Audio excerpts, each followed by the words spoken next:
Part 3 Subhadra Kumari Chauhan. ये बहुत बड़ी कवित्री हैं जिन्होंने कई कविताएं लिखी हैं। बच्चों, आपने यह कविता तो सुनी होगी, बुंदेले हर बोलो के मुँह हमने सुनी कहानी थी, खूब लड़ी मर्दानी वह तो झांसी वाली रानी थी। ये कविता भी सुभद्रा कुमारी जी ने ही लिखी है। जानते हैं इस कविता की रचना किसने की है? इसकी रचिता है श्रीमती सुभद्रा कुमारी चौहान। इन्होंने इसी तरह की अनेक कविताएं लिखी है। सुभद्रा का जन्म सन 1904 ईस्वी में प्रयाग किसको कहते हैं? इलाहाबाद को। प्रयाग के निहालपुरा मोहल्ले में ठाकुर रामनाथ सिंह के घर हुआ। इनकी मां का नाम धीराज कुंवर था। 5 वर्ष की उम्र में इनको स्कूल में भर्ती किया गया। अपनी तीक्ष्ण में तेज बुद्धि और काव्य प्रतिभा मतलब कविताएं लिखने की उसमें प्रबल बुद्धि थी। काव्य प्रतिभा के कारण वे सभी अध्यापकों की चहेती बन गई। ये जब 7वीं कक्षा में थी तब उन्हें महादेवी वर्मा की कविताओं के बारे में पता चला और दोनों मित्र बन गई। इनकी मित्रता जीवन पर्यंत बनी रही। जीवन पर्यंत मतलब हमेशा जीवन भर उनकी दोस्ती बनी रही। इनका विवाह खंडवा निवासी वकील लक्ष्मण सिंह चौहान के साथ हुआ। इसी बीच जलियांवाला बाग कांड हुआ। इस कांड से सारे देश में अंग्रेजों के प्रति रोष की लहर फैल गई। इसी बीच गांधी जी ने विदेशी वस्तुओं तथा असहयोग आंदोलन के लिए छात्रों का आह्वान किया। इससे प्रेरित होकर सुभद्रा और लक्ष्मण सिंह दोनों पति पत्नी भी इस आंदोलन में भाग लिया। उन दोनों ने, लक्ष्मण सिंह ने भी इस आंदोलनों में भाग लेने का निश्चय किया। सुभद्रा कुमारी चौहान ने राष्ट्रीय आंदोलनों में जी जान से मन से खूब योगदान दिया। उनके भाषण बहुत जोशीले होते थे तथा वे बीच बीच में कविताएं भी सुनाती थीं। इसी प्रकार वहाँ उन्होंने उस भाषण में एक कविता सुनाई, विजयिनी माँ के वीर पुत्र पाप से असहयोग ले ठान, हे सदा विजय होने वाली माँ और इस देश के सारे पुत्र पाप से असहयोग का ले, कोई भी सहयोग में आंदोलन में सहयोग न लें और मन में ठान लें, गुंजा डाले राज स्वराज की तान और सबको जाए बलिदान, सब हो जाए बलिदान।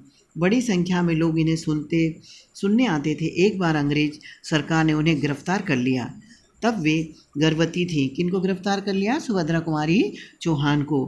फिर भी उन्होंने जेल के कष्ट सहे, जिससे उनकी तबीयत खराब हो गई। सत्याग्रह की समाप्ति के बाद बेटी सुधा का जन्म हुआ। सुभद्रा कुमारी चौहान की बेटी का नाम क्या था? सुधा। उनके बाद अजय एवं विजय 2 पुत्रों का जन्म हुआ। इनके 2 पुत्र भी थे। इसी समय इन्हें कविता संग्रह मुकुल पर शेक्सपियर पुरस्कार मिला। इनकी कविताओं से प्रभावित होकर इनको भी पुरस्कार दिया गया, जिस पुरस्कार का नाम था शेक्सपियर पुरस्कार। पद्मलाल पुन्नालाल बख्शी तथा नर्मदा प्रसाद खरे के अनुरोध पर इन्होंने कहानियाँ लिखना आरंभ किया।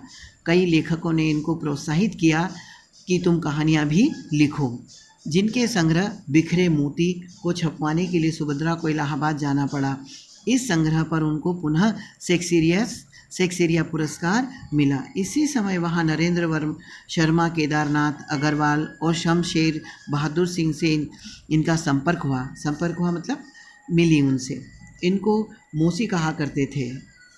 सुभद्रा जब भी इलाहाबाद जाती अपनी बाल सखी महादेवी वर्मा से अवश्य मिलती थी, क्योंकि महादेवी वर्मा भी एक महान लेखिका थी और वो भी इलाहाबाद में ही रहती थी। जब भी वो इलाहाबाद जाती थी तो सुभद्रा कुमारी उनसे मिलने जाती थी।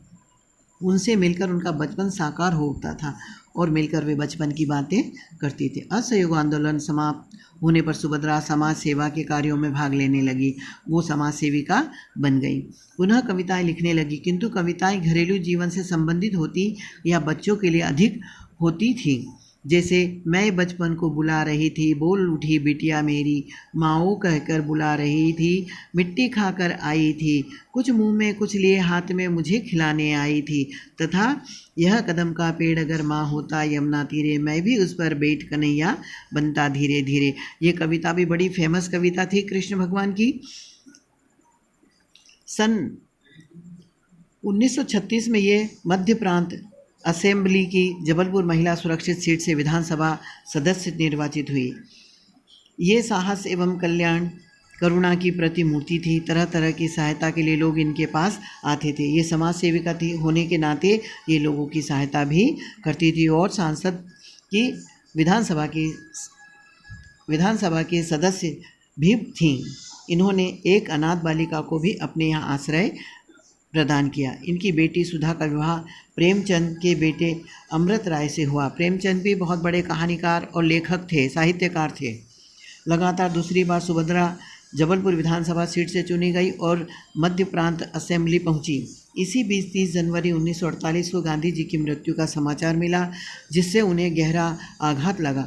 वे टूट सी गईं, क्योंकि गांधी जी की मृत्यु 30 जनवरी सन 1948 को हुई थी। इसका समाचार मिलते ही सुभद्रा जी को एक आघात पहुंचा, यानी बहुत दुख पहुंचा।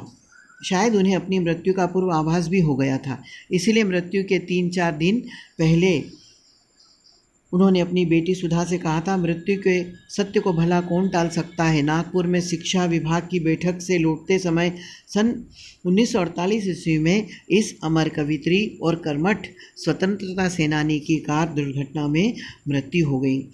मिला तेज से तेज की वह सच्ची अधिकारी थी।